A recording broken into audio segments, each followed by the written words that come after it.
말씀 보시겠습니다. 오늘 말씀은 안 찾으셔도 돼요. 짧아서 앞에 띄웠습니다. 자, 마가복음 13장 31절로 33절 말씀 시작. 천지는 있으나 내가 없어지지 아니하리라. 그러나 그날과 그때는 아무도 모르나니 하늘에 있는 천사들도 아들도 모르고 아버지만 아시느니라. 주야라 깨어있으라. 그때가 언제인지 알지 못하느라. 아멘. 요즘 넷플릭스가 뜨겁죠? 네, 나는 신이다. 보셨어요? 대한민국의 재림주의 수가 얼마나 많은지 대략 줄 잡아서 100명이 넘는다고요? 재림주의 수가 그렇게 많대요, 우리나라에만. 그래서 근데 도대체 그런 사람이 100명이면 그런 사람에게 미혹당한 사람은 몇 명이에요? 셀 수가 없죠. 정말 심각합니다. 그래서 오늘은 왜 시한부 종말론이 다시 고개를 드는지, 그리고 마지막 때는 어떻게 이해를 해야 되는지, 우리 그런 모든 것들을 좀 살펴보고 이해하고, 그래서 여러분들이 신앙생활 할 때 오늘은 좀 열심히 들으셔야 돼요. 왜냐하면 여러분 자신뿐만 아니라 여러분 주변에 이렇게 미혹된 사람을 회복시킬 수 있을 만큼 여러분이 오늘 예배를 잘 드리면 사이비 종말론에 빠져들지 않을 뿐만 아니라 다른 사람들의 영혼도 구원할 수 있을지도 모릅니다. 자, 종말이 언제예요? 몰라요. 때와시는 알 수 없습니다. 때여시는 알 수 없어요? 예수님 오실 때. 네. 신학적으로는 예수님께서 십자가에 달려 돌아가신 이후가 모두 다 종말이에요. 이해가 되십니까? 네. 그러니까 따로 종말이 따로 기간이 있는 게 아니고 예수님이 십자가에 달려 돌아가신 그날 이후가 전부 다 종말이에요. 그러니까 여러분은 지금 어느 시대를 살고 있어요? 말세를 살고 말세를 살고 있습니다. 근데 무슨 또 말세가 있다는 거예요. 신학적으로는 예수님이 십자가에 달려 돌아가신 이후가 다 종말이고 말세예요. 그래서 여러분은 말세에 태어나셔서 말세의 삶을 살고 있는데 나쁜 것만은 아닙니다. 구약의 성도들은 자신을 구원할 메시아의 이름도 알았어요, 몰랐어요? 몰랐어요. 우리를 구원하러 오실 메시아가 있다는 것만 믿었지 그 이름이 예수인지를 알지 못하고 천국에서 들었겠죠? 그러나 우리는 이 땅에 살면서 듣고 또 성령 하나님이 우리 안에 내주하시죠? 그래서 여러분 구약의 성도들이 얼마나 여러분들을 부러워했는지 모릅니다. 그러니 여러분이 내가 뭘 부럽지? 이렇게 생각하시면 안 되시고 여러분의 안에 있는 성령 하나님과 깊은 교제 가운데 들어가셔서 여러분이 성령 충만을 배우면 이 세상의 어떤 것도 여러분을 쓰러뜨릴 수 없는 그 참된 평안 속에서 기쁨 속에서 하루하루 살아갈 수 있는 여러분 되실 수 있습니다. 믿으시죠? 그래서 하늘평화교회가 뭘 강조해요? 성령 충만. 네. 성령 충만에 반대되는 개념이 뭡니까? 성령 소멸. 성령 소멸이 있다는 걸 늘 기억하셔서 내 삶이 성령 충만한지 꼭 확인하셔야 돼요. 자, 여러분 오늘도 우리가 예배 때 사도신경을 외웠죠? 네. 사도신경의 다른 이름이 뭡니까? 사도신조. 아유, 공부했어. 믿음의 조항이죠. 우리가 무엇을 믿는가? 그래서 사도신경은 성부 하나님에 대한 조항, 성자 예수님에 대한 조항, 성령 하나님에 대한 조항, 그리고 우리가 믿는 잡다한 것을 마지막으로 묶어놓은 이 4개의 파트로 이루어졌어요. 이해가 되시죠? 몇 개 파트로 이루어졌다고요? 4개 파트로 이루어졌다 그랬죠? 이거 왜 사도신경을 왜 암송케 했는지 아세요? 예수님 초대교회 때 벌써 2단이 나왔어요. 영지주의라고 하는 2단이 나왔어요. 그래서 믿는 사람이라고 해도 이 사람이 영지주의로 믿는지 기독교로 믿는지를 구별해낼 수가 없어요. 그래서 사도들이 사도신경을 만들어서 우리들의 믿음과 그의 믿음이 같은지를 서로 고백해서 같은 믿음을 고백해야 신자로 받아들였어요. 이해가 되시죠? 그러니까 여러분 이거 꼭 잘 한번 보세요. 한번 읽어주실래요? 시작! 영지를 위한 영적 지식을 주장하는 공방종교와 피라차락과 신지아 그리고 그리스도의 신의 프로대로 1980년부터 150년 사이에 초대교회와 문제가 가장 강력하고 위협적인 운동이다. 네. 초대교회에 벌써 나타나서 여러분이 성경을 읽다 보면 이 영지주의에 대한 주의 사항들이 성경에 기록되어 있습니다. 이해가 되시죠? 포토타임 끝났나요? 네. 네, 넘기겠습니다. 네. 근데요, 이 영지주의의 사상은 이원론이에요. 여러분, 이원론이 뭐냐면 이 세상은 두 가지로 구성되어 있다는 거예요. 선과 악, 밝음과 어둠, 좋은 것과 나쁜 것, 이렇게 딱딱딱딱, 남자와 여자, 이렇게 돼 있다는 거예요. 모든 것이. 근데 이것은 기독교가 있기 이전부터 이렇게 생각하던 사람들이 있었어요. 이 세상은 다 이렇게 생겼다는 거예요. 그러면 여러분, 성경 말씀을 볼 때 자기들의 사상을 좀 내려놓고 하나님이 무슨 말을 하시나 이렇게 들어야 돼요. 내가 보던 그 관점으로 그대로 봐야 돼요. 내려놔야 되죠. 근데 그걸 안 했어요. 그래서 이단이 생겨납니다. 그러면 이원론적인 관점으로 성경을 들여다보면 어떻게 되는지 한번 볼게요.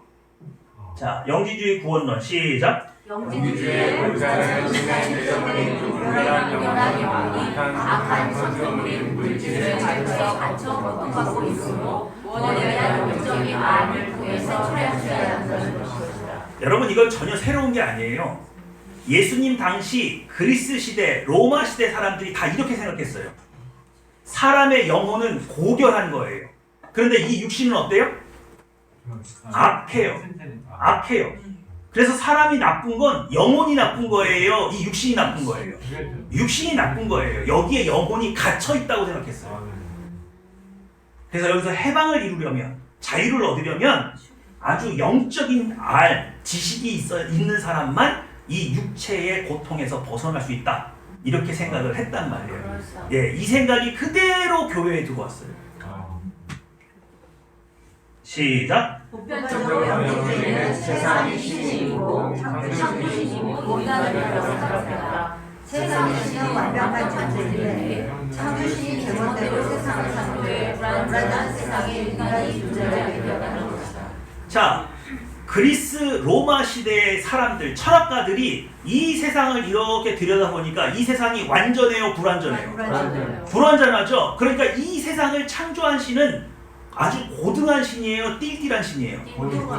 띨띨한 신이에요. 띨띨해서 이 세상이 이렇게 띨띨해요. 그래서 그 신을 뭐라고 말했느냐? 데미우르지, 열등한 신이라고. 이해가 되세요? 그러니까 여러분, 이 관점을 가지고 교회로 들어가서 성경을 읽으니까 누가 띨띨한 신이에요? 하나님. 어떤 하나님? 세상을 만드신 하나님. 세상을 만드신 하나님이 누군데? 성부, 성자, 성령 중에 누구라고 생각하는 거예요? 그래서 구약의 성부 하나님은 띨띨하고 열등한 신이에요. 그러면 최상위 신은 누구예요? 예수 그리스도. 왜요? 십자가에 매달았는데도 죽어요, 안 죽어요? 부활하시죠? 그러니까 이런 생각을 가지고 온 사람이 성경을 들여다보니까 창세기부터 읽으니까 아유, 띨띨한 신이 세상을 어떻게 만들었어요? 띨띨하게 만들었어. 근데 그걸 회복시키려는 게 누가 왔어? 최상위 신이 왔어. 그래서 예수님은 십자가에 달려 돌아가시지 않고 부활하시죠? 이러면요, 뭐까지 부정하게 되느냐? 자, 최상위 신은 이런 악한 육신에 갇혀 있으면 돼요, 안 돼요? 그래서 영지주의 이단들은 예수님이 성육신을 거부해요. 그냥 눈에 보일 때 육체가 있는 것처럼 보였을 뿐이지 실제로는 육체를 가지고 오지 않았다는 거예요. 왜? 육체 안에 갇혀 있으면 그 신은 띨띨한 신이에요? 최상위 신이에요? 띨띨한 신이잖아. 그죠? 그래서 예수님의 성육신을 거부합니다. 영지주의 관점으로 들여다보면. 이해가 되세요? 그래서 이런 구조가 되는 거예요. 기독교의 신은 최상위 신이에요. 근데 유대교의 신은 열등한 신이에요. 그래서 세상을 열등하게 만들었어. 이해가 되시죠? 그러니까 이 영지주의 이단들이 뭘 받아들일 수가 없는 거예요? 첫째는 삼위일체라는 개념을 받아들이지 못해요. 둘째는 예수님의 성육신을 받아들이지 못해요. 셋째는 성부 하나님의 전지전능하심을 의심해요. 그러니까 내 생각을 버리지 않고 성경으로 두어 버리니까 자기 멋대로 입맛대로 성경을 재단해서 이해를 하니까 이단이 생기죠. 근데 이 사람들이 또 얼마나 교만하냐면 자 구원 방법론 시작. 인간은 창조주의 불완전함을 넘어서 세상의 지식을 알아야 하는데 그것이 바로 지식이라는 것이다. 그런데 이 지식은 우리가 생각하는 이성이나 학습 능력 같은 것이 아니라 깨달은 영적 지식 같은 감성적인 영역이다. 자 그러면 이런 영적인 지식을 가진 사람이 소수겠어요? 대다수겠어요? 소수죠? 그러니까 영지주의하는 계급이 있어요. 그래서 왜 이렇게 인상 써? 신도 누구로 구분하는데 최상의 신이 있고 띨띨한 신이 있잖아요. 그렇죠. 그러니까 신자들 중에서도 신에게 도달할 수 있는 영적인 고매한 지식을 가진 사람이 따로 있고 그냥 띨띨하게 믿는 사람이 따로 있고 그래서 애들이 계급이 확실합니다. 여러분 제가 이걸 왜 보여드린지 아시겠어요? 여러분 성경 읽을 때 이런 영지주의에 대한 글들이 잠깐 나오긴 하는데 그거 구별하라고 말씀 보여드린 것도 있고 여러분 우리가 성경을 읽을 때 내 머릿속에 있는 사상이나 철학을 가지고 들여다봐야 돼요. 그냥 순수하게 성경 말씀이 우리에게 뭐라고 말씀하시는지를 들어야 돼요. 그걸 좀 내려놓는 연습을 하시라고. 여러분이 가지고 있는 과학 지식, 여러분이 갖고 있는 철학 지식, 역사 지식을 잠시 좀 뭐하고 내려놓고 성경이 도대체 뭐라고 말하나 그걸 겸손하게 좀 들을 필요가 있다. 이 세상엔요 책이 여러 종류가 있어요. 그런데 경자가 붙은 책은 함부로 재단하면 안 되는 책이에요. 성경, 불경 이해가 되세요? 사서, 삼경이죠. 삼경은 건드리면 안 돼요. 서는 건드려도 돼요. 이해가 되세요? 네. 서경, 역경, 시경 이런 거는 건드리면 안 되는 거예요.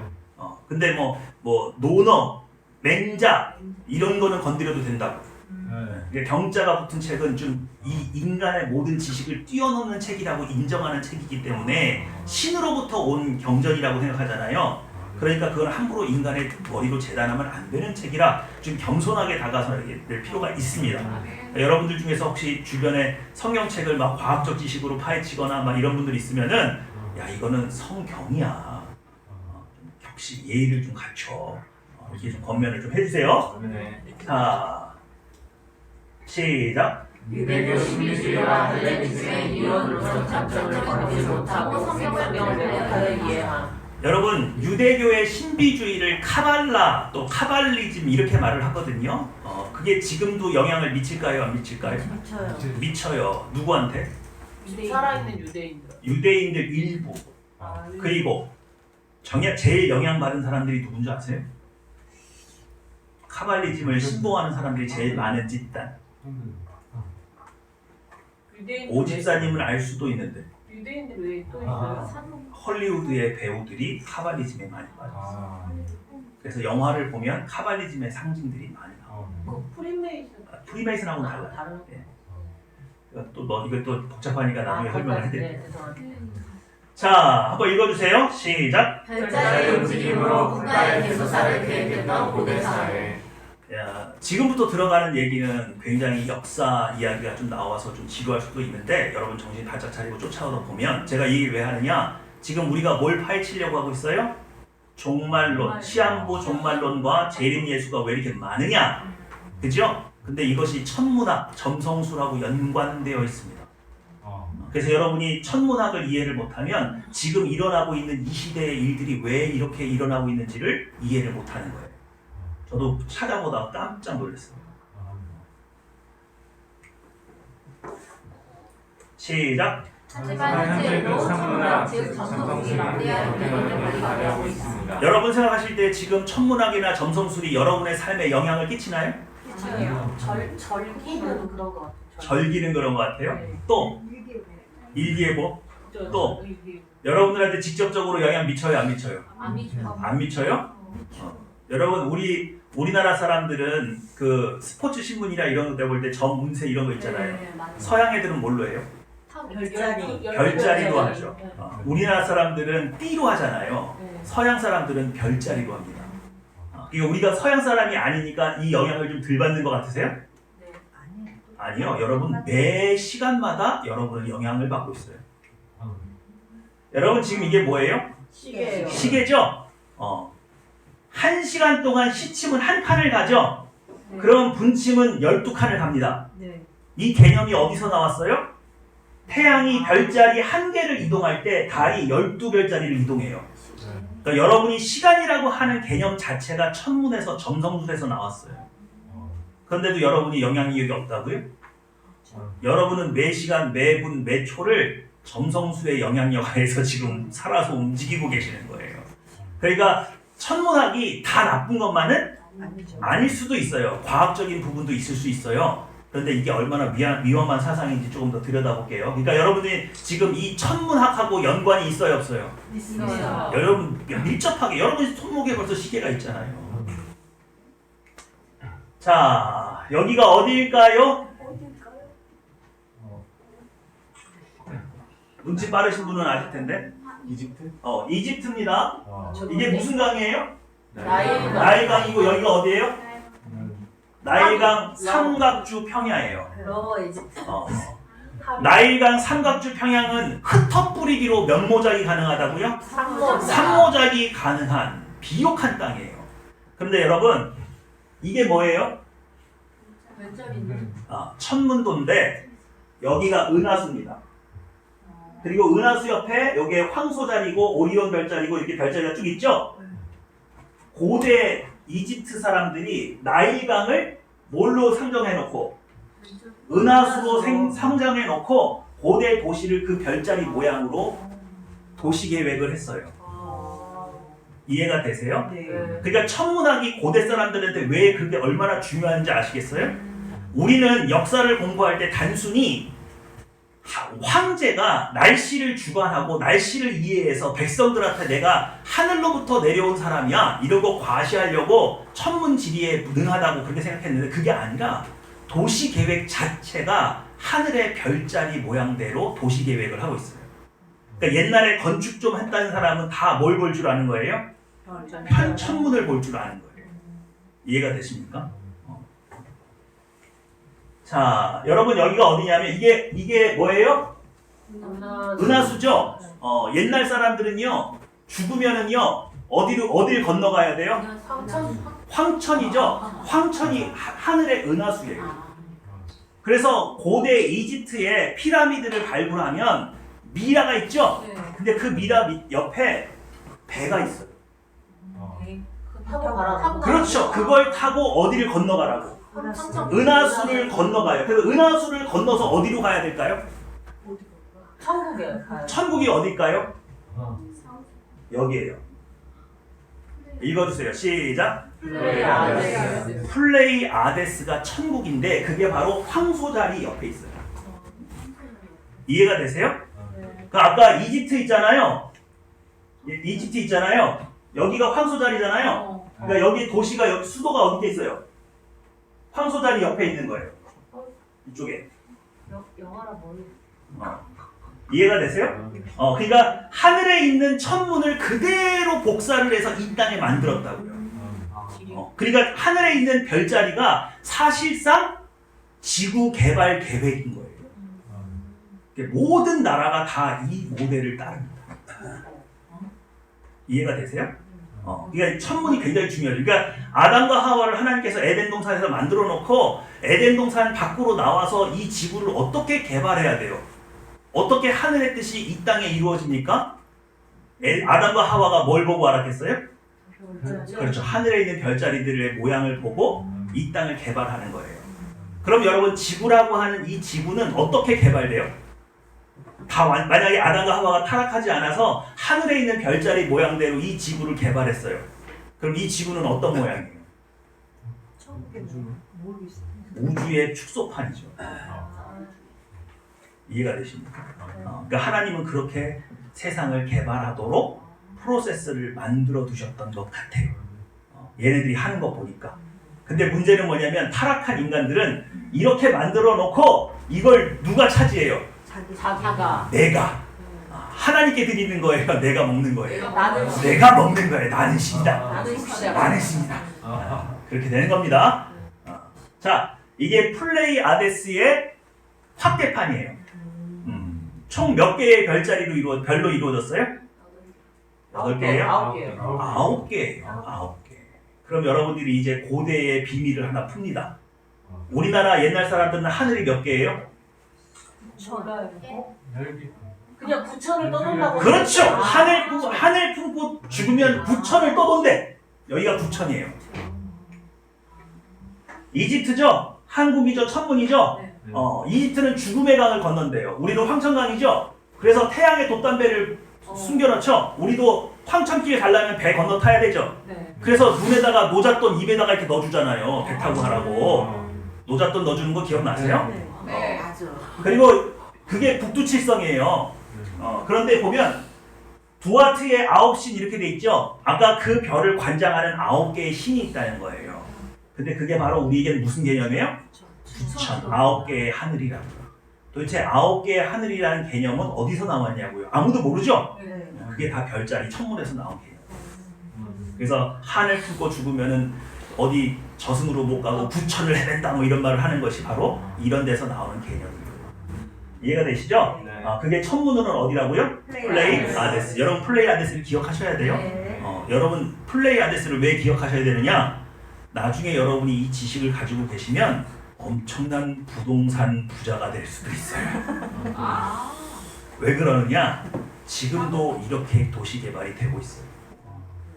이해가 되세요? 그러니까 천문에 밝은 사람은 어디 땅을 투자해야 되는지 알아요, 몰라요? 안다. 여러분 여기가 어디냐면 저기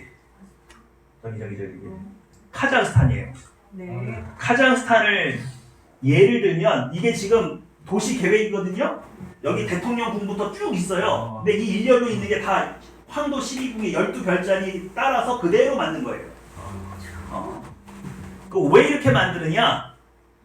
하늘에 있는 것이 땅에 이루어져야 되죠. 그리고 여러분 제가 카자흐스탄을 왜 보여드리냐면 여러분 카자흐스탄은 우리 형제 나라예요. 맞아요.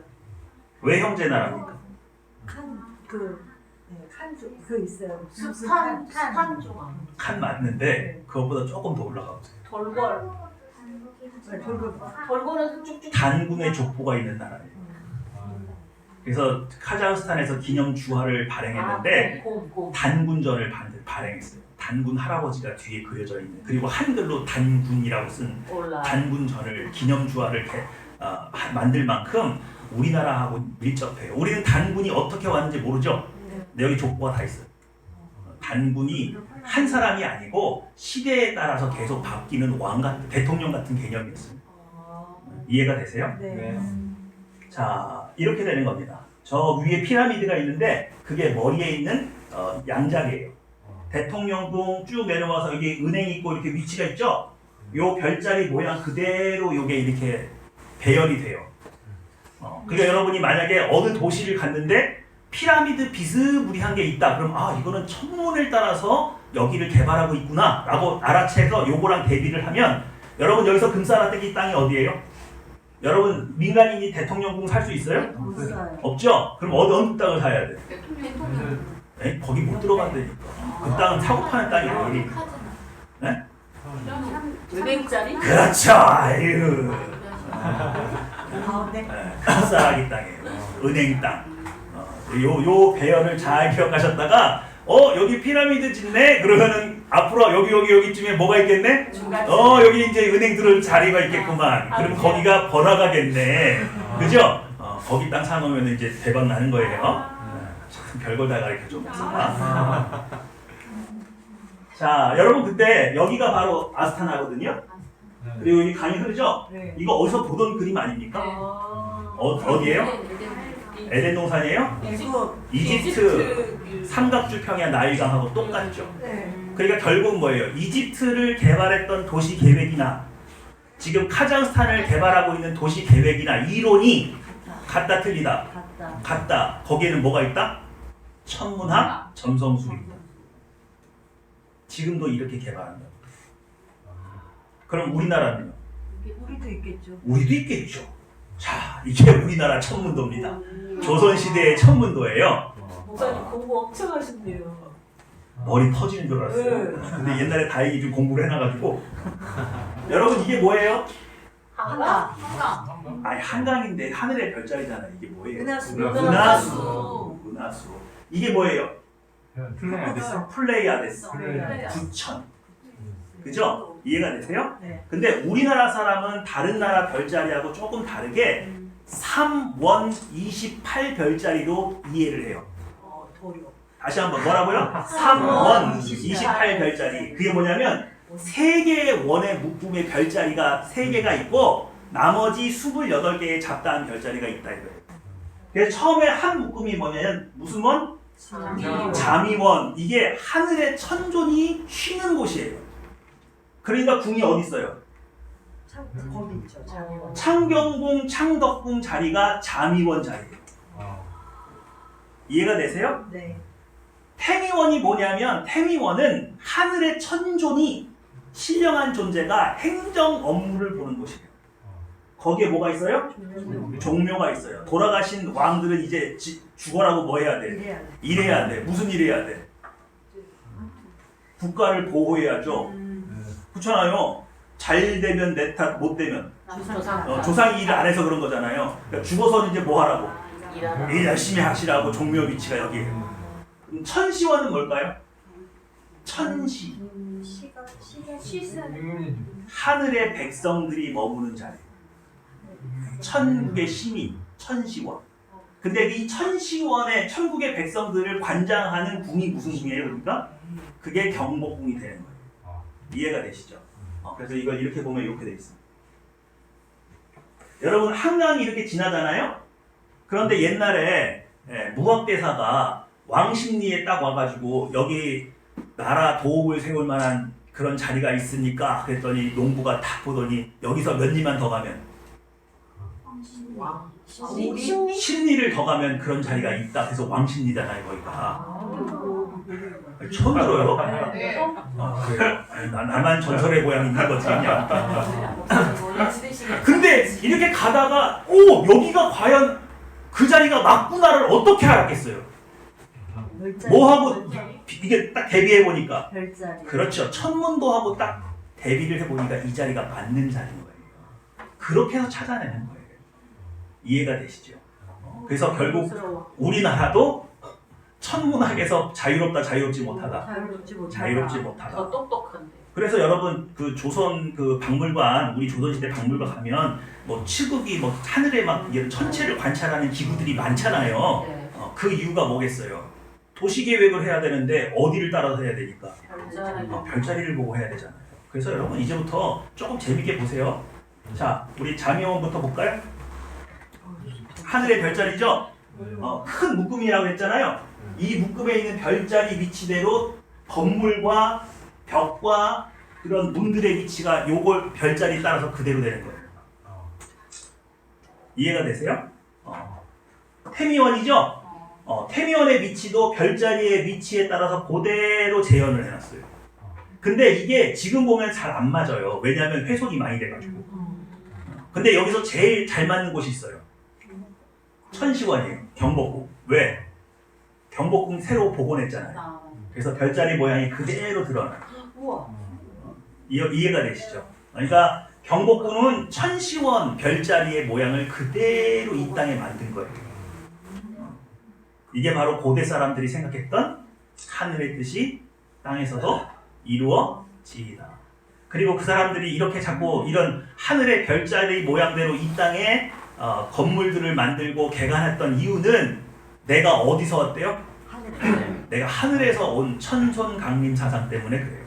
그러니까 내가 이 도시를 어디하고 똑같이 만들어요? 내 고향. 그러니까 하늘나라하고 똑같이 만드는 거예요. 그래서 여러분들이 이제 이런 거를 자세히 보면은 나중에 어디 가면 도시 계획이 이렇게 되겠구나 이게 보일 수도 있어요. 자, 여기 어디입니까? 에덴동산. 에덴동산이죠? 네. 여기는 어디예요? 하늘. 하늘나라 하나님께서 계신 천국이죠? 요한계시록에서 밝히고 있는 천국은 하나님과 및 어린 양의 보좌로부터 뭐가 내려와요? 생명수의 강이 있는 구조죠? 그래서 에덴동산이 어떻게 생겼어요? 강이 있죠. 똑같은 구조라 그랬잖아요. 그래서 만약에 아담과 하와가 타락하지 않고 잘 번창해서 생육했으면 아마 지구는 하늘의 별자리를 설계도 삼아서 아마 소우주가 됐을 거예요. 그렇게 개발이 됐을 것 같아요. 제가 이걸 연구해 보니까 이런 결론이 나와요. 자, 그럼 뭐가 문제냐? 근데 여러분, 인간이 하필이면 지금 뭐 했어요? 타락했죠? 그러니까 교회가 힘써서 하늘의 별자리를 보고 지금도 이 도시계획을 우리가 그런 데 힘쓰나요? 아니요. 여러분은 어디에 힘써요? 네? 성령 충만, 저 답 말하려고 왜 수주고 하세요? 우리 성령 충만 하고 있잖아요. 그러니까 하나님의 나라는 지금 이 밖에 있어야 돼요? 내 안에 이루어져야 돼요? 내 안에 이루어져야 돼요. 그래서 생명수의 강이 우리 안에 뭘로? 성령 충만으로 나타나야 된다고요. 그래서 하나님은 지금 이 세상을 개발하는 일을 잠시 멈추고 뭐부터 다시 시작하는 거예요? 우리를 회복시키는 것부터 다시 시작하고 계시다고요. 그런데 이 세상 사람들은 하늘에 있는 천문의 별자리를 보고 이 세상을 막 개발하고 있단 말이에요. 그게 하나님 뜻을 이루기 위해서예요? 아니요. 아니죠. 지가 누구도 이겨먹으려고, 하나님도 이겨먹으려고 그러는 거예요. 그러니까 바벨탑도 아마도 하늘의 별자리 모양으로 만들었을 것 같아요. 이해가 되시죠? 그러니까 이런 거 알면 좀 지식이 좀 늘죠. 그래서 우리는 우리의 내면이 하나님의 나라가 임하는데 지금 힘쓰고 있기 때문에 이렇게 주일날 와서 예배드리고 있는 거예요. 그러니까 여러분의 내면이 자꾸 뭐가 돼야 돼요? 천국, 하늘나라. 여러분의 마음 씀씀이가 누굴 닮아야 돼요? 아버지. 예수 그리스도, 하나님 아버지의 마음. 그리고 여러분 안에 있는 이 죄악된 것들을 다 이길 수 있어야 돼요? 없어야 돼요? 있어야 돼요. 그러기 위해서 성령 충만하셔야 됩니다. 이제 여러분들 지식이 이제 완전해져가지고 종말론을 이제 여러분이 파헤칠 수가 있는데 여기서부터 조금 더 어려워지니까 좀 정신 바짝 차리세요. 오늘 여기까지 할까요? 자, 여러분, 황도 12궁이라고 해서 12별자리가 있어요. 점성술을 하려면 빠지지 않는 게 12별자리죠. 그러니까 지구에서 볼 수 있는 12개의 별자리가 있는데 태양이 이 지역을 돌아요. 이해가 되세요? 네. 그냥 그렇게만 이해하세요. 네. 그런데 이 황도 12궁을 처음 만든 사람은 누구냐? 역사학자들을 추정하건대 수메르인인 것 같아요. 근데 재미있는 건 뭐냐면 전 세계 어디든 황도 12궁은 다 똑같아요. 이게 왜 똑같을까요? 수메르인이 바벨론 제국에 전수했고 바벨론인들이 이집트에, 이집트는 그리스에, 그리스는 로마에, 유럽에, 전 세계에 이렇게 돼가지고 우리나라의 별자리 12개 하고 거기하고 다 똑같아요. 쟤네가 음력 양력 다 만들었어요. 그때 다 똑같아요. 이해가 되시죠? 자, 그런데 수메르인들이 이렇게 만들었어요. 여기까지 이해가 되시죠? 네. 근데 뭐가 중요하냐면 이제부터 중요한 내용이 있는데 과학적인 지식은 좀 제가 좀 뺄게요. 요 황도 12궁을 따라서 별자리가 우리 지구에서 볼 때 이 태양이 한 칸씩 넘어갈 때 있잖아요. 이걸 한 바퀴 다 돌면 26,000년이에요. 그런데 그게 별자리 하나를 넘어갈 때 걸리는 기간이 2160년이에요. 몇 년이라고요? 2160년. 2160년마다 별자리가 바뀌어요. 이해가 되시죠? 그러니까 지금은 무슨 별자리 시대, 지금은 무슨 별자리 시대 이런 말이 2160년을 주기로 바뀌어요. 그런데 이게 정확한 숫자는 아닙니다. 태양의 주기가 정확하게 이렇게 맞아떨어지진 않기 때문에 대략 2160년이에요. 요것만 기억하세요. 네. 별자리 주기가 몇 년이라고요? 2060년. 요게 중요한 거예요. 왜 중요하냐? 자, 인류의 역사, 성경에 있는 역사를 이렇게 쭉 놓고 보면 예수님이 이 땅에 오셨을 때 무슨 자리예요? 양자리요. 요게 양자리예요. 이해가 되시죠? 근데 예수님 시대가 지났어요? 지금은 무슨 자리예요? 지금은 물고기 자리에 근접하고 있는 시기예요. 왜요? 별자리 주기가 몇 년입니까? 2100? 지금 몇 년이에요? 2024년. 2023년이잖아요. 그러니까 100년 정도 더 지나면 완전히 이제 물고기 자리로 가는 거예요. 네. 지금은 무슨 자리인데? 양. 아직까지는 양자리인데. 근데 양자리에서 지금 뭘로 넘어가는 시기예요? 물고기. 물고기 자리로 양자리에서 물고기 자리로 지금 가다가 지금 물병 자리로 넘어가고 있는 시기예요. 그 지금 물고기 자리. 예, 지금의 물고기 자리. 예수님 여기. 그림 위치가 조금 잘못됐네요. 예수님이 탄생했을 때는 양자리고요. 지금은 물고기 자리. 그러니까 지금 물고기 자리에서 무슨 자리로 넘어가는 중이야? 물병 자리로 넘어가. 그러니까 여러분 종말론 이렇게 얘기하는 사람들 보면 꼭 물고기 자리, 물병 자리, 그 물병 자리 한자로 하면 보병궁이거든요. 그런 이상한 별자리 얘기를 해요. 그럼 그 사람들이 무슨 생각을 배경으로 이 얘기를 하고 있다는 거예요? 천문학을, 점성술을 배경으로 이 얘기를 하고 있다는 거예요. 이게 왜 중요한지 볼게요. 자, 여러분 이게 뭐예요? 여러분 그래서 이 물고기가 어디서 왔어요? 예수님 돌아가시고 나서 크리스찬들의 암호였죠. 네. 네. 원래 이에수스 크리스토스 테오휘오스 소테르 이래가지고 예수 그리스도 하나님의 아들 우리 구원자 이런 뜻이에요. 거기에 첫 알파벳만 따니까 이투스가 되는데 이 이투스는 물고기라는 뜻이에요. 그래서 우리 기독교의 상징이었단 말이에요. 근데 천문학을 공부한 사람들은 이 물고기 그림을 보고 뭐라고 평가할까요? 물고기 자리. 니네가 물고기 자리에 태어나서 물고기 문양을 쓰는 거야. 이렇게 이해를 해요. 그러니까 자기 생각을 뭐 하지 않으니까 버리지 않으니까 비슷한 거 보면 자꾸 걷다가 맞추려고 그래. 갖다 껴다 맞히는 거야. 그리고 우리는 그런 의도가 아닌데? 아니야, 니네 그런 의도야. 근데 이게 성경 공부를 확실하게 안 한 사람은 그렇다고 빡빡 우겨대니까 누구 말이 맞는 것 같아. 제 말이 맞네. 그러네. 이렇게 넘어가는 거예요. 공교롭게도 같은 물고기 모양이에요. 그러다 보니까 천문학에서 자꾸 그러는 거예요. 아, 니네 물고기 자리라서 지금 물고기 모양으로 니네 상징 삼은 거지? 이제부터 시작이에요. 자, 한번 읽어주세요. 시작.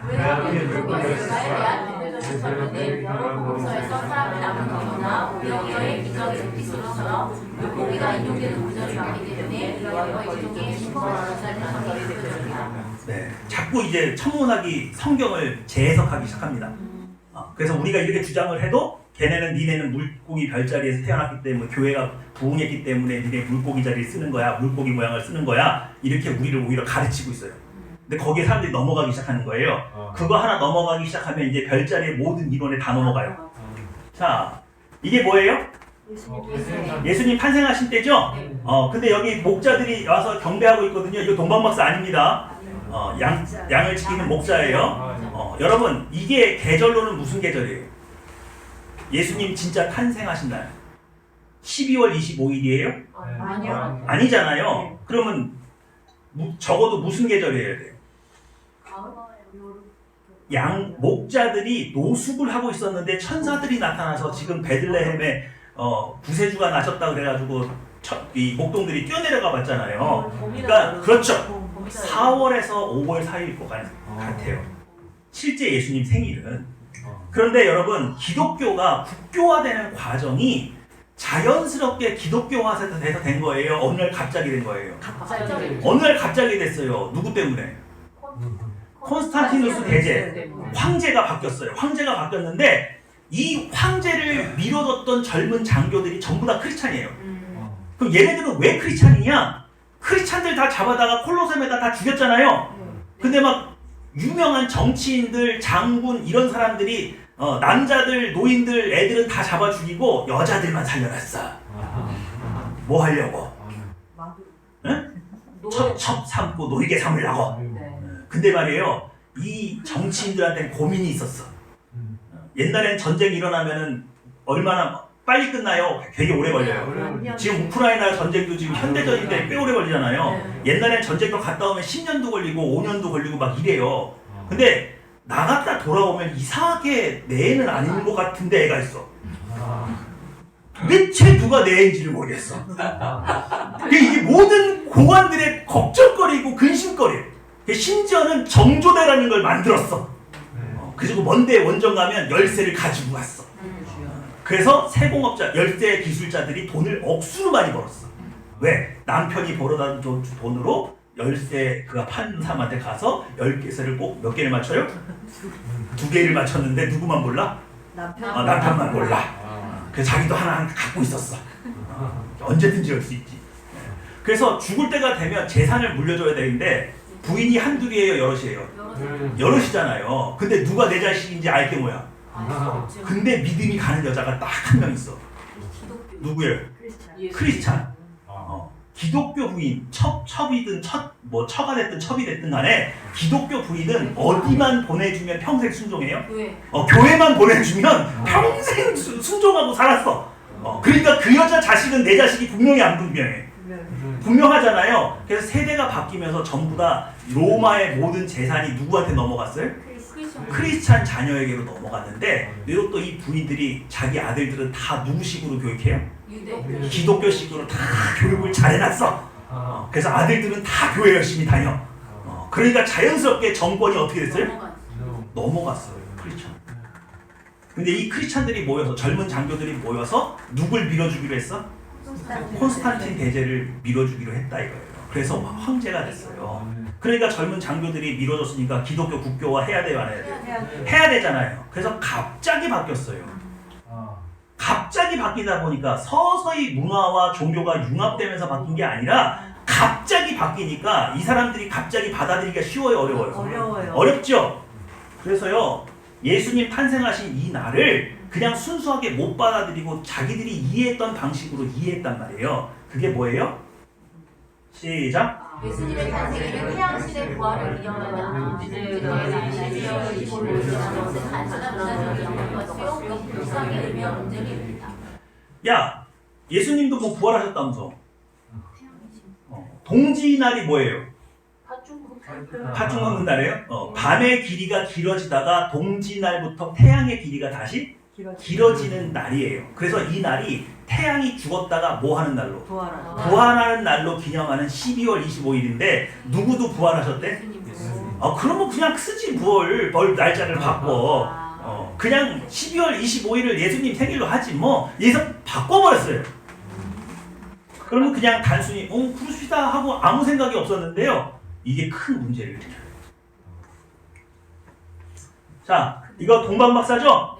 그리고 동방박사를 이끌던 이 별은 무슨 별이에요? 천문학적으로. 여러분들 동방박사를 이끌었잖아요. 그러니까 여러분 착각하시면 안 돼요. 동방박사가 예수님 탄생했을 때 옆에 있었어요? 없었어요? 없었어요. 동방박사는 어떤 별이 계속 이동해서 끌고 왔기 때문에 헤롯 대왕이 3살 밑으로 죽인 이유가 뭐예요? 적어도 이 별을 몇 년 동안 쫓아왔다는 거예요. 2, 3년은 쫓아다닌 거예요. 그래서 헤롯 대왕이 동방박사를 만나보고 3살 밑으로 다 죽이는 거예요. 무슨 말인지 아시겠어요? 그러니까 동방박사가 도착했을 때 예수님은 몇 살일 가능성이 높아요? 2살에서 3살 정도 됐을 거예요. 그러면 이 별은 무슨 별이에요? 이런 천문 현상이 있어요? 몇 년 동안 막 쫓아와. 뭐예요 그런 별이? 혜성이에요, 혜성. 네? 혜성으로 보는 거예요. 무슨 말인지 아시겠죠? 그런데 이 현상을 로마 사람들이 갖고 있던 천문적인 지식으로 이해하면 이렇게 됩니다. 이게 언제예요? 12월 25일 태양이 지구에 가려서 있다가 이게 뜨죠? 그래서 밤이 짧아지고 이제 낮이 길어지는 시기죠? 근데 이 시기에 무슨 일이냐? 제일 밝은 별이 있는데 이게 시리우스예요. 뭐라고요? 시리우스예요. 근데 이 시리우스 뒤를 따르는 별이 오리온인데 이 별이 몇 개예요? 딱 3개예요. 이해가 되세요? 그럼 이렇게 이해가 되는 거예요. 태양이 누구예요? 예수님이죠? 이 태양을 가리키는 별이 뭐예요? 시리우스죠? 그러니까 동방박사 3사람은 실제 사람이에요? 오리온의 현현이에요? 오리온의 현현이에요. 그럼 이건 뭐가 되는 거예요? 우상화가 되거나 신화가 되는 거예요. 고대 로마 사람들이나 그리스 사람들은 신화 좋아하잖아요. 그래서 하늘의 별자리에 대해도 뭐 헤라클레스도 있고 다 있잖아. 자기들의 신화의 인물들이 다 하늘에 다 있잖아요. 그래서 그 사람들이 익숙한 스토리로 바꿔서 이해를 하니까 실제 동방박사가 온 거예요? 오리온 별자리를 말한 거예요? 이렇게 된다고. 이게 아니라는 거죠, 그러니까. 이게 당연히 아니죠. 성경이 이거 말하는 게 아니잖아요. 지금 그거 혹하잖아 지금. 정리가 안 돼. 그러니까 이게 뭐냐? 이런 로마 사람들, 그리스 사람들의 천문학적 지식을 버리지 않고 이해를 하니까 예수님이 역사적 인물이잖아요. 이 땅에 오신. 맞아요. 근데 아까 영지주의를 이해하니까 예수님이 성육신은 아니라며. 그런 것처럼 신화적으로 이해를 하게 됐다 이거예요. 별자리의 움직임으로 이해하게 됐다 이거예요. 자기들이 이해하고 있는 그리스 로마 신화처럼 이해를 했으니까 실존 인물이 아니에요. 아니잖아요. 그러니까 여러분 지금까지도 예수에 대해서 역사적 인물이냐를 놓고 많이 논쟁이 있잖아요. 아니 위인전기에 보면은 석가모니하고 같이 예수님 분명히 있는데 근데 왜 예수만 맨날 실제로 역사적으로 태어난 게 아니래. 왜 이런 생각이 드냐 이렇게 이해했거든요. 믿음의 귀찮아. 자꾸 신화적인 인물로 바꿔버려. 생각이 바뀌니까.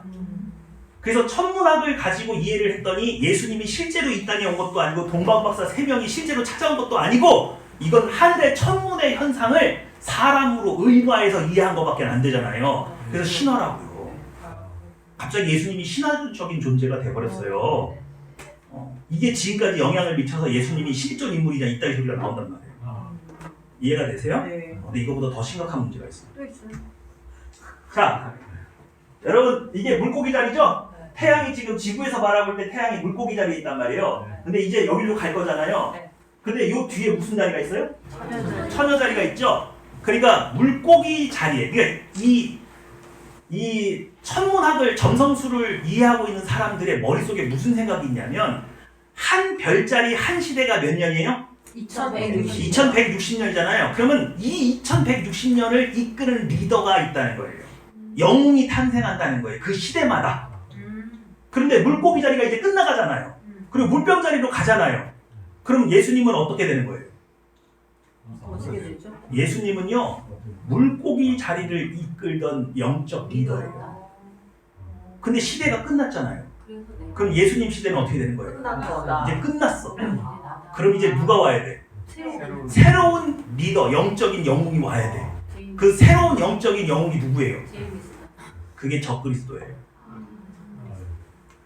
그러니까 지금 왜 자꾸 시한부 종말론이 이렇게 대두가 되느냐? 그 밑바닥에 이 사상이 있어서 이제 2000년을 끝내가고 있잖아요. 다음 별자리로 가고 있잖아요. 그러니까 예수가 이 땅에 다시 오든지 예수 시대는 끝나든지 둘 중에 하나예요. 이해가 되세요? 그러면서 또 해석은 또 얼마나 기가 막히게 하는 줄 알아요? 물고기 자리의 영웅은 처녀 자리의 영향을 받아서 태어나서 처녀 임신이 돼요.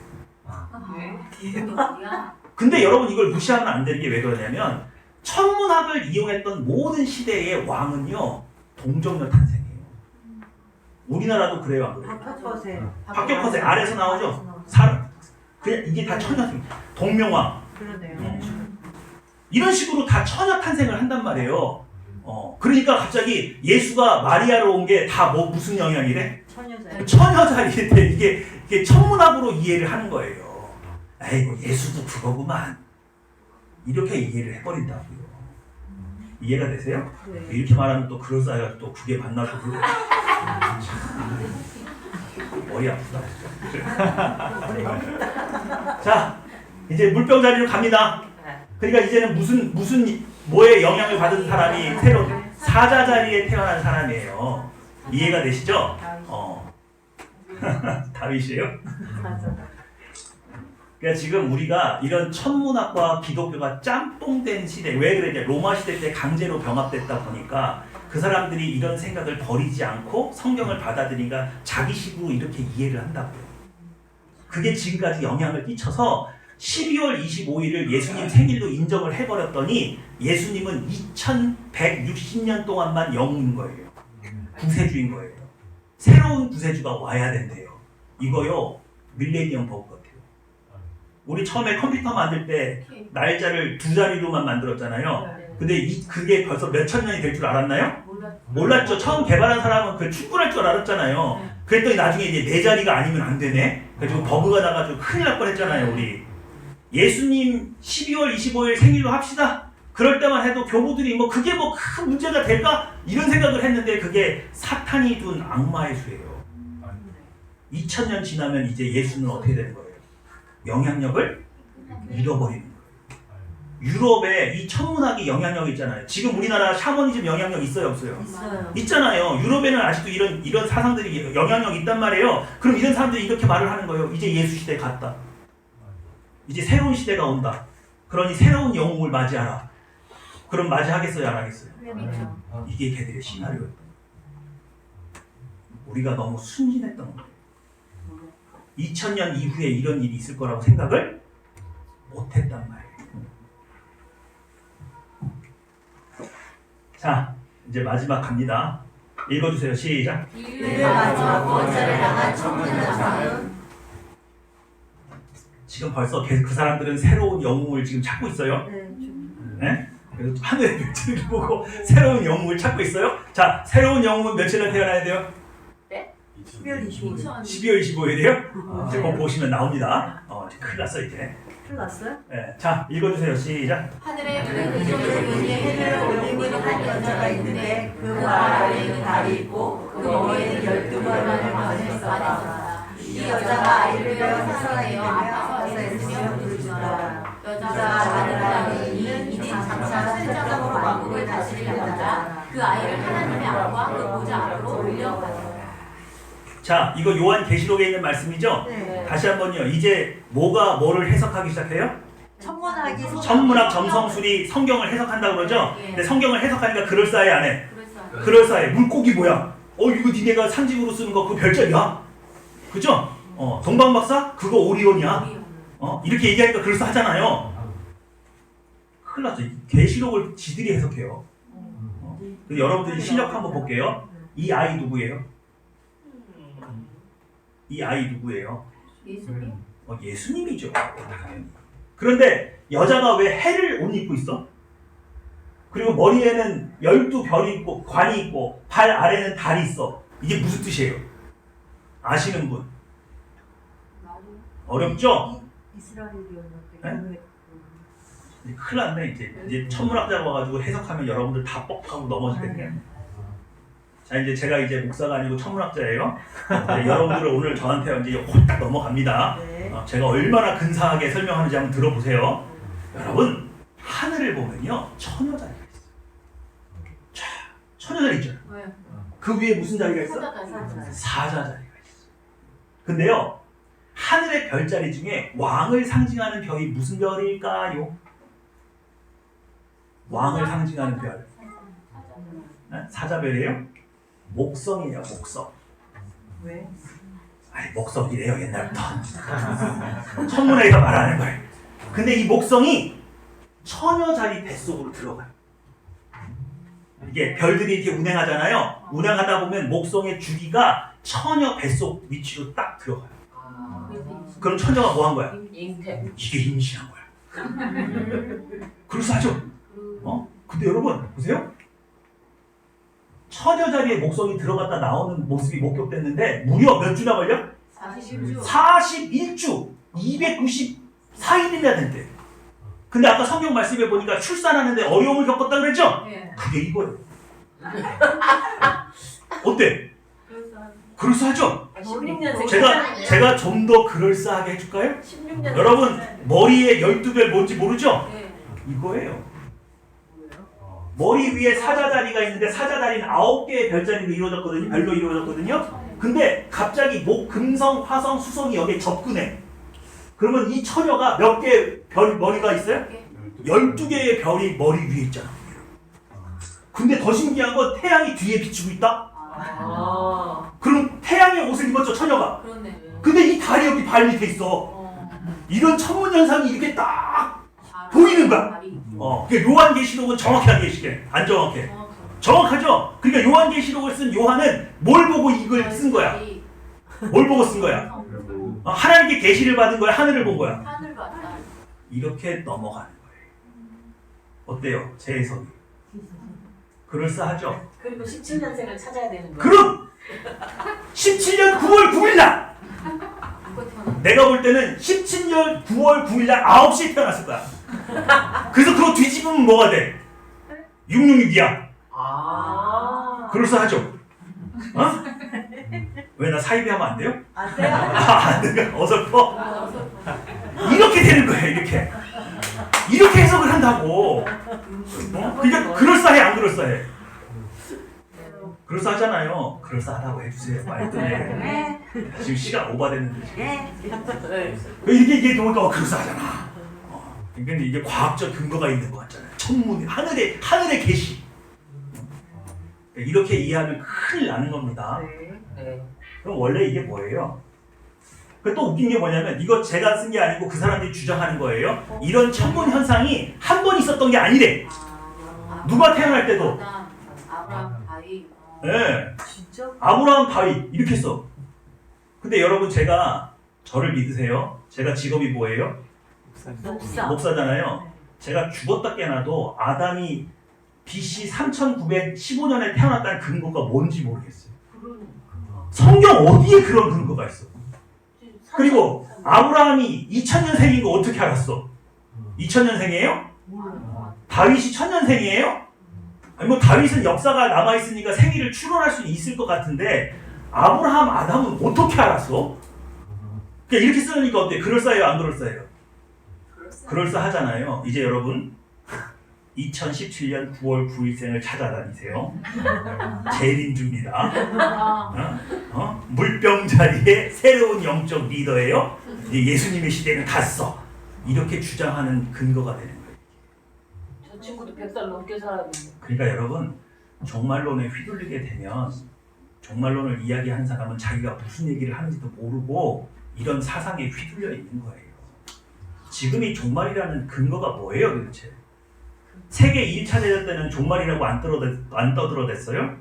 세계 2차 대전 때는 또 안 그렇게 떠들어댔습니까? 지금 우크라이나 전쟁하니까 또 그렇게 떠들어대잖아요. 그럼 조금 있으면 대만 전쟁하면 세계 끝났다고 그러겠네?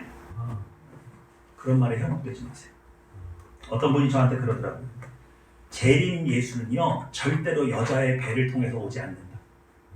그러니까 재림주한테 속지 않는 유일한 방법은 어디서 태어났어요? 물어보면 된대. 그래서 엄마가 누구예요? 그래서 엄마가 있으면은 아니래. 네. 성경 계시록에 보니까 재림하는 예수님은 다시 엄마 뱃속을 통해서 와요. 그냥 하늘에서 내려오세요. 하늘에서 천군 천사 끌고 내려오시죠. 세상을 징벌하고 심판하시기 위해서 다시 엄마 뱃속에서 안 나와요. 그러니까 9월 9일날 태어난 건 대놓고 뭐 하겠다는 거예요 지금. 뱃속에서 나오고 사기치겠다는 거지 지금. 그렇죠? 이렇게 근사하게 그럴싸하게 해석해놓고 그러면은 처녀 자리에서 하늘에서 내려와야지.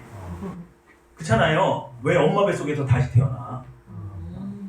이런 사상에 여러분 빠지지 마세요. 네. 읽어주세요. 시작. 하늘의 그 중에 나타난 하늘에는 신비롭게도 해를 입고 발 아래 발을 두고 열대를 마시는 모습으로 나타난다. 무티비는 창세기 37장의 요셉의 꿈과 고린도전서 15장 41절의 부활의 영광이다. 요셉에게 나타난 행위는 야곱, 다는 라헬, 열두별은 야곱의 열아들이자 이스라엘 12지파를 의미한다. 그런데 여인이 해를 옷을 입고 있으므로 사람을 볼 때 의복으로 예수님과 피를 알 수 있듯이 겉으로 드러나는 옷이 해는 야곱과 같으니 이는 이스라엘을 상징한다. 이렇게 해석해야 돼요. 성경은 성경으로 해석하는 거예요. 사도 요한이 구약의 창세기와 고린도 전서에 있는 모티브를 따서 이걸 설명을 하고 있는 거예요. 그럼 왜 사도 요한은 이렇게 이상하게 말을 표현했을까? 그때가 로마 시대예요. 대놓고 글씨 쓰면 자평한단 말이에요. 그게 로마 사람들은 읽어도 못 알아듣겠었잖아요. 복음을. 기독교인들이 책을 읽고 있는데 이거 기독교 서적이지? 아니요, 읽어보세요. 이거 신화예요. 해가 여인이 해를 옷을 입고 뭐예요 이게? 이래야 안 잡히지. 구약을 알아야 그렇죠. 그러니까 구약의 모티브를 가져왔기 때문에 구약 성경을 읽은 사람만 이걸 해석할 수 있단 말이에요. 이건 별자리로 해석하는 게 아니라고요. 거기에다 헛딱 빠져가지고. 아니 여러분들 혼내는 게 아니고 종말론자들 말하는 거예요.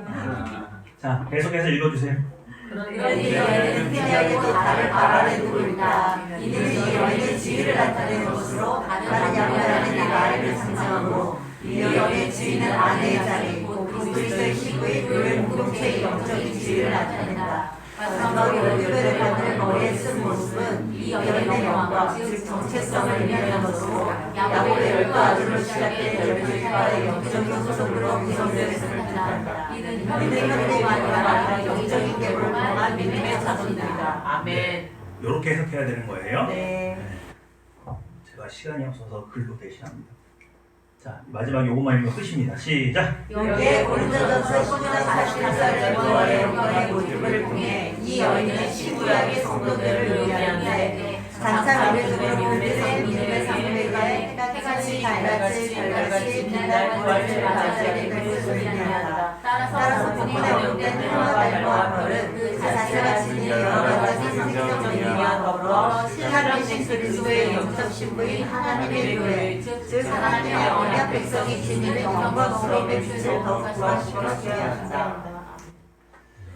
여러분, 제가 이거 자료 준비하면서 한 가지 마음에 찔리는 게 있었어요.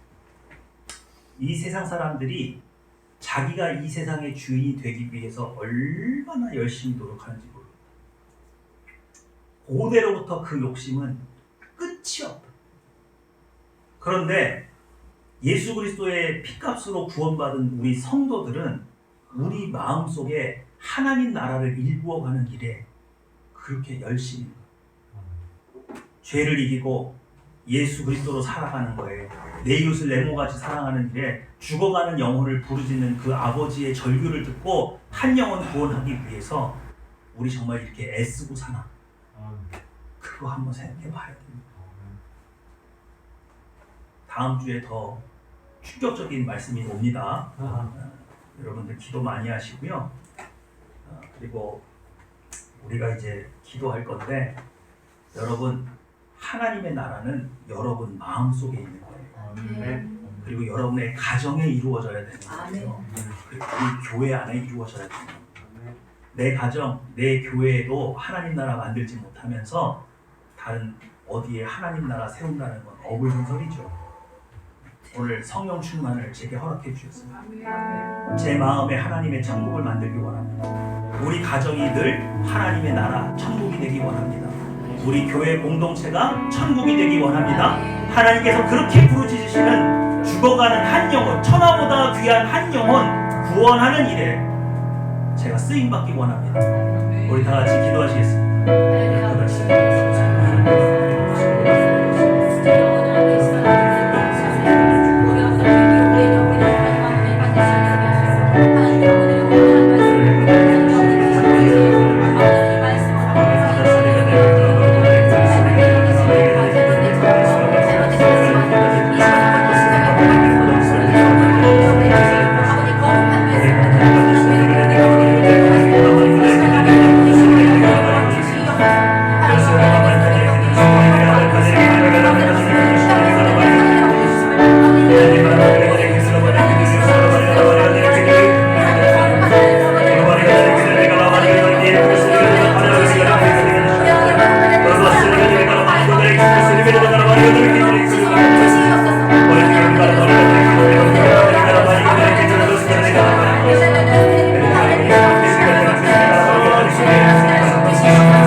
사랑과 인자가 충만하신 아버지 하나님, 감사합니다.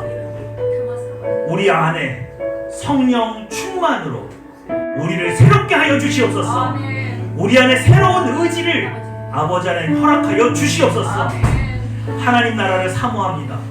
또한 그 하나님 나라가 이루어지는 것에 쓰임받기 원합니다. 그러니 먼저 우리 마음속에 하나님의 나라가 임하게 하여 주시옵소서. 우리의 가정에, 우리의 직장에, 우리의 교회 가운데 오직 아버지 하나님의 나라가 세워지고 그 일에 쓰임받는 일꾼 되게 하여 주시옵소서. 감사 기도드리며 내 주 예수님의 이름으로 기도했습니다. 아멘.